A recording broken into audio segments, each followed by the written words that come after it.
Good evening, I hope you're keeping well.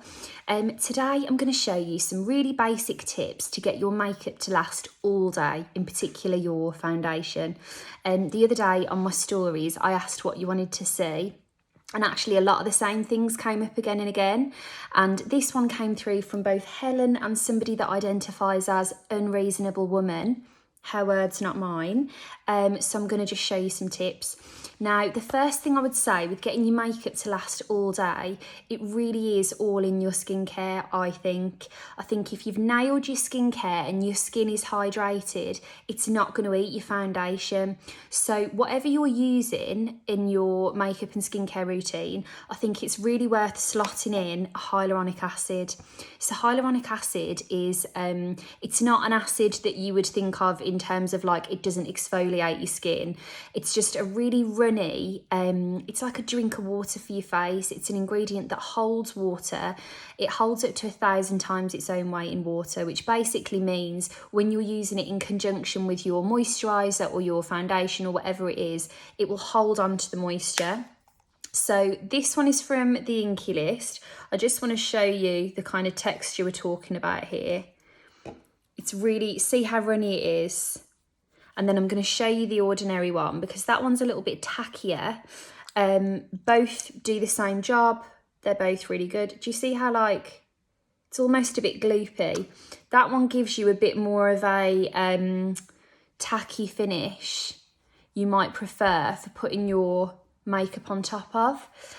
Both of those are under £10. I think they're both about £6. Do you know what? If you're struggling to get your makeup to stay on, just give them a try and slot them in. So I'm going to take a little bit of this all over. I am a little bit red this evening because I've taken my makeup on and off loads today to do lots of different videos. But as you can see, that just slots nice and gently in. Now, primers. As a general rule, I don't tend to be a primer person. There are exceptions that I think are really good. If you're a primer person, I think Laura Mercier's primers are fabulous. I really like this little Hourglass Veil, if like for a matte finish. I know this sounds really obvious, but let's just say if you're using a mattifying primer, there are certain areas, perhaps down the T-zone, that are more prone to becoming more oily. Just keep your primer for where you need it and don't disrupt everywhere else. The likes of the cheeks, you might want a bit of luminosity to, and you don't necessarily want to matte them down. So bear in mind where you're going to put it. I personally prefer to use either a moisturiser, or lots of people do these products that are like a moisturiser for the purpose of priming. You've got your Bobbi Brown Enriched Face Base, you've got your Charlotte Tilbury Magic Cream. This is new from Elemis. It's the Superfood Glow Priming Moisturiser. This is exactly the kind of thing I mean. Now this is like a luminising moisturiser for the purpose of priming your skin for makeup. Even though it comes out in this kind of peachy pearl, it's more of like a glow enhancer, so it is suitable for all skin tones. And I'm going to take this all over. That's actually a good point I'm just thinking about when I'm talking to you. When it comes to primer, unless it's going to do something really specific, like this, for example, adds glow and you'll see the benefit of it under your foundation, I'm on board with something like that. It's when it's just a primer for the sake of the primer, I just think, well, spend your money on something a bit more exciting in your routine. And, for example, spend your money on your hyaluronic acid, which is going to help your skin to retain moisture and eliminate the need for a primer in the first place. Does that make sense? Okay, so that priming moisturiser is on. That can be any moisturiser that you're going to use. That now, the moisture is going to be held in from that because I prepped with my hyaluronic acid. And now I'm going to go in with foundation. Well, I'm going to use my CC cream, which acts as my foundation. Again, you can use whatever you're using. Now, where is my brush? This sounds really obvious, but don't use absolutely loads of pressure. I see lots of people going in really firmly with their foundation brush, and I get that we're all tight on time, I really do. but go nice and gently with your touch, and it really will help to place that foundation on the skin rather than just moving it around because you're using a lot of pressure. Let me think what else. What I would say is do a nice thin layer all over your face, and then in the areas that you know you're prone to things moving around, that's when you go back with whatever's left on your hand and you do a little bit more building. I mean, it is tan night tonight, so forgive me, I'm aware this doesn't quite match. But you know, if I'd done this video tomorrow morning, post a bit of tan, this would have been great. But what can I say? I'm just distracted now with that thing. Well, I've tucked it behind now, so it's gone. So, all over, nice soft pressure. I've done my whole face. What is that? I've taken my makeup on and off that many times. There's probably just bits of cotton wool and all sorts from the quick changes. By the way, the reason I've taken my makeup on and off so many times is I was filming videos for IT Cosmetics today. So if you do happen to be watching and you love your IT Cosmetics, I've done a very specific version of this for that page using all the IT Cosmetics things. So if that is what you're using in your regime, you might like that one too. That'll be up soon. Okay, foundation is on. Lots of feedback I had was that your foundation comes off your nose. So a little bit more product on the nose. Give it a chance. If that's where you know it's coming off, pack a bit more on so that you're ready for when it dissolves that bit more quickly. I'm going to do the chin with a bit more because that's an area for me. I'm going to do the cheeks because they're an area that get red and hot for me. And if you can see, I'm patting this on. I'm not smushing it round. I want to build the pigment nice and gently. There we go, that's on. Again, sounds really obvious, but if you're looking at your makeup halfway through the day and it seems to be evaporating, put a tiny bit more on. Go in with a pump and a half instead of just a pump. Really pay attention to layering it in those areas. Your brushes, if you can get into the habit, I was saying to my mum the other day, when I'm in my flat, I put my brushes next to my washing up, and the minute I'm done with them, they get washed up like my bowl of cereal or my dinner or whatever it is. So get them clean. The cleaner they are, like look at that now that I've applied my foundation. That's just all bitty. And if I was to do my foundation with that tomorrow, it would be streaky. Whereas when it was soft and fluffy, I'm just going to show you a clean brush. Which one's going to give you the better foundation finish? It's going to be that one. That is a powder brush, but you know what I mean. Okay, so this is all on. Next step, powder. I cannot emphasise enough, even if you're not a matte person or you're worried about powders making you look dry or being unflattering in any fine lines, a really silky powder is going to make the world of difference. And if you're worried about not wanting the powder everywhere, use a small little brush. So I'm going to take a small little brush just in the key areas where that would be likely to separate or dissolve a bit, and just show you, you know, you can still seal everything in without eliminating that glow. I'd really recommend you go in with a powder.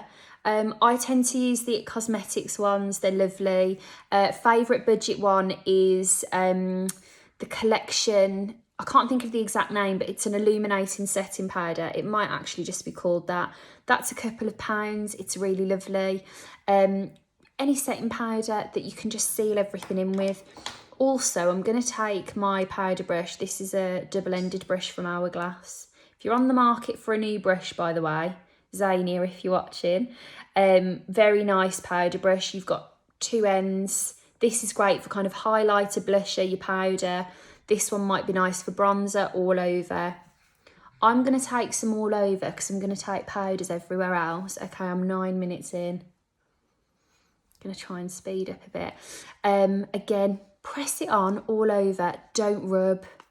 just pat that into place. I don't want to mess about with what's underneath. That was another thing actually. Donna said, how do you layer things without moving what's underneath? And I'm going to do a separate video for creams with that one, Donna. But for the sake of powders, I'm going to take a bit of, this is my NARS Laguna. I'm going to really gently, with the softest touch, buff that in. And do you know what? It does take a bit longer. And you're not going to be out the door in 2 minutes flat, but equally, you're not going to be touching your makeup up all day if you just spend that extra couple of minutes putting it on nice and gently. So I'm really gently swooshing that across. Take a bit down the nose, round the cheeks. Now, for the sake of it, I've just got a little bit of blush and highlighter here. I'm going to go in with Charlotte Tilbury Ecstasy with the smaller end.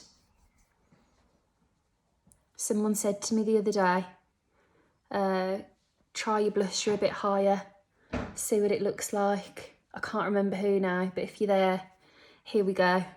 Gone a little bit higher with that blush today. Little experiment for you. And then I'm going to go in with the Doll Beauty. This is Like a Diamond highlighter. If you've not tried anything from Doll Beauty before, in fact, I'm going to use tiny little, well actually, I'm going to go in with my even smaller. This is the PC17 Peaches brush. If you've not used anything from Doll Beauty before, it's the two loveliest girls that founded the brand. They are both from like a beauty retail background, and they just wanted their own brand, their own products, things that they wanted to use themselves. They've got lashes, highlighters. They're from the north. They're absolutely lovely. Really inspirational story. If you're working in beauty and thinking, oh, I'd love my own brand one day, have a look at the story of the Doll Beauty girls. They're fab. Right, again. Has that been messy the whole time anyway? That is the softest touch. I've put all my powders on. I've gone in really softly so that I don't move anything else.